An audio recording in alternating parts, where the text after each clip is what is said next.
Скандал дипломатија вака наједноставно може да го објасним она што и се случува на Македонија на меѓународен план. Владиното решение Теута Арифи да биде амбасадор по се изгледа било каде. За сега е одбиено од 3 места. Брисел, Њујорк и Анкара се местата каде владата планираше, но не успеа да испрати екс-шефицата на Тетово.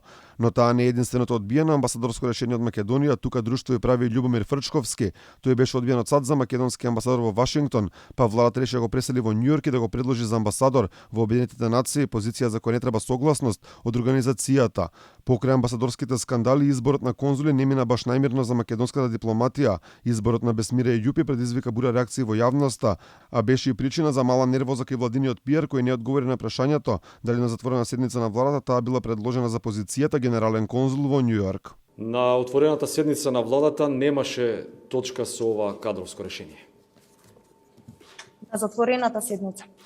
Ви одговорив, на отворената седница немаше точка со ова кадровско решение. За разлика од Фрчковски кој беше одбиен од еден град во САД, стана предлог за друг. Реакциите во јавноста го спречија планот Јупи да биде конзул во Њујорк. По реакциите предлогот беше повлечен, а премиерот говореше како ништо да не знае. Во Њујорк, поточно со седиште во Њу Џерси, Република Северна Македонија има конзул кој што е дипломат од кариера, господинот Јордан Панев, кој што е таму на должност и не се планира негово предвремено повлекување во момент од конзулатот. Црвените светла за дипломатските решенија не се единствените скандали на меѓународен план. Тројца македонски дипломати беа уапсени во Србија по меѓународна потерница, поради тоа што му помагале во бегството на братот на ерменскиот претседател.